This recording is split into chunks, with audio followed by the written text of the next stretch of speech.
Epstein of Linn Associates with your Spider ETF wrap-up for this Friday, September 10th, 2021, and this is the weekend edition. I haven't done these in a long time, so now that we're back into what I call the season of trading, that'll last for me really up until again May or June. You'll get your holiday periods and breaks, but we'll be doing these on a much more regular basis. In the summer, I take a lot of time to myself. Why not?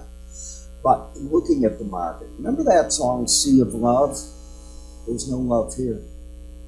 You have a market that yet USO is up and general mining is up, XME. That's it. Everything else in the red.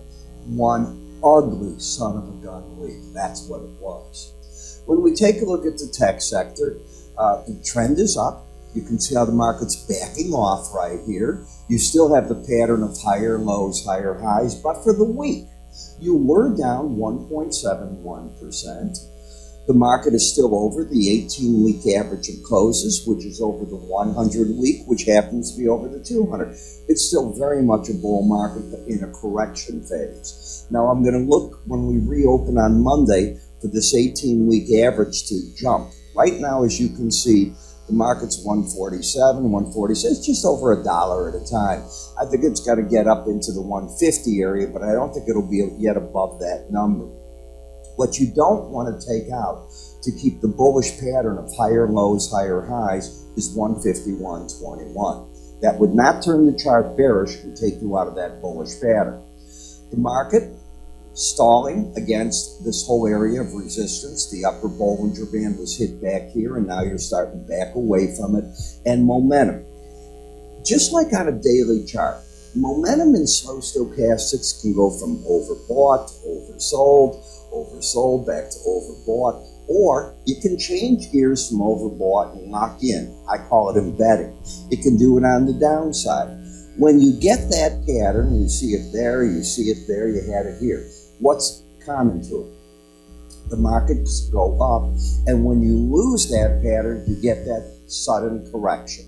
You haven't lost it, but you're always aware of it. So I still think there's buying on breaks going on in this market because the red line is still in the 90s. It would have to close under 79 for it to be lost, and if it did that, then I'd look for a challenge of the 18-week moving average of closes. These are all weekly charts. PAVE has bothered me recently because, and I brought this up to you on the daily reviews, the Biden administration's lost its way. Congress returns, actually the Senate returns this week. This is not going to be an easy passage. And if you think that $3.5 trillion reconstruction bill is going through, I want the other side of that bet. Okay, no. Can you get a trillion? Can you get maybe 2? Maybe. That'd be pushing it. You can get something, but that amount, you don't have the strength right now. That's the problem that's going on. You know, the president tried, and he's, trying hard with the masks that he came on yesterday with. He's trying hard going after Texas with abortion rules. He failed miserably with Afghanistan. At least it's behind him, but there's damage that's been done. It'll be interesting as all the Congress people get back and they say, how did it go at home? What are you hearing? That's what you have to watch. But in any case, they got to get a budget done.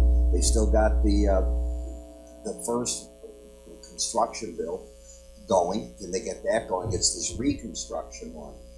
I have very big doubts about it. But we'll see what happens. Right now, I don't see this market doing well.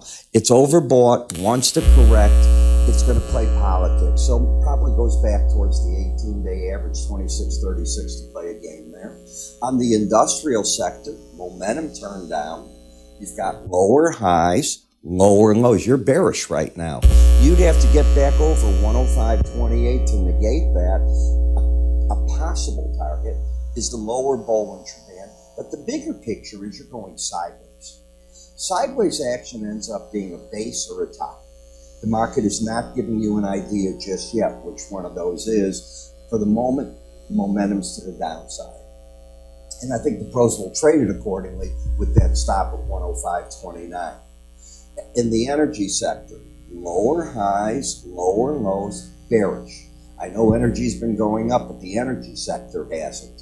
The market, if you look at the momentum here, any reading under 30, I don't care if it's a weekly chart, a daily chart, monthly, I consider that oversold.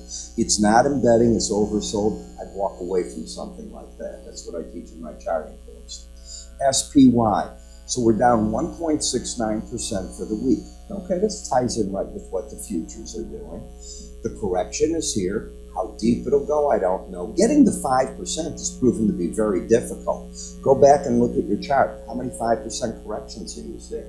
So we're already at the 10th of September. I don't know, we could break more. You could get to that 18-week average, but you want to keep that embedded reading in place. If you lose that, then the market has to restructure itself. EFA, what did you do? You got up to the upper Bollinger Band in an overbought market. That's where I think the pros step out. I don't think they hang around at all. On a Bollinger Band, the odds of staying over it's 5% of the time. And if you put successive closes over it, I have a methodology that I teach you, and it shows how you take those percentages down. Well, if you go back and look at it, I think you'd do very well walking away from those. Now, here's one of them where you got over it 3 days or 4 weeks, and then you turned back, but you were embedded. You're not embedded here. Embedded is a different creature. Remember that. It still does not favor staying over the Bollinger Band more than 5%, and I count each week as one of those percentage points in succession, and then you finally get to the point. It's very, very rare that you get beyond 5. Gold, I certainly hate gold right here. It had a chance to be really good. The market was starting to step itself up. All it had to do is make another move. Instead, it's done what it's done since May. It failed at the 18-week moving average of closes. You'd have to get back up and close over 171.55. That could give you then higher lows, higher highs over the 18-week average. That's a big chore from right here. Gold's under pressure. GDX, if gold's no good, where does this? Well, this is even worse. On the weekly charts, it's embedded. Embedded means the pros are hitting this market pretty good. Let's see if it is embedded. I want to check it. Numbers are both under 20, both under 20, both under 20. You lose it. You can get it back the week after you lose it only. Got it back and it's keeping it. Now it's embedded. You could be headed back to 29.62, get the red line to close over 20, and then get follow through the next week. Then I look at the market differently. ARC, I think it's found a home at the 18-week average. It doesn't want to go up or down. I read that they sold about $140 million worth of Tesla this week. I've read how they've been dumping Chinese stocks. You know, China, anything that makes money in this corporate world, they're going after, and they say, well, that's fine that you make that money, but the people should get their share. And that's making investment in some of those vehicles very difficult. They've now gone after gaming. Amazon. So Amazon on the daily chart is friendly, but not the weekly chart. The weekly chart still has a pattern of lower highs, lower lows. It is not bearish because prices are over the 18-week average. So you could have the trend down, but you filter the trend with where is the market in relation to the 18-week average. That's how I teach charting. And therefore, I have the bias up, the trend down, and momentum pretty flat. In TLT, it acts like a market that's got the bias up because you're over that 18-week average, but short-term trend is down and overbought. So the market acts like it wants to head back to that 145.21 level to figure out what to do next. In the currency, FXE, the market got up and over, and you can see this right here, lost its embedded reading and kept it lost. The odds favor this market's going to try to get back to that 111.35 zone. So if you like what these do and you like what I'm doing here, well, you can work with me on that. Whether you trade futures or ETFs, I have research for you. At 5:40 each morning, I start with trading ideas in the futures. Why? SPY, DIA, IWM, how many of the different markets, TLT, they're based on it. They're going to be looking at what the futures do. So that's what you want to be looking at. And you want to be looking at it in a rather hard way.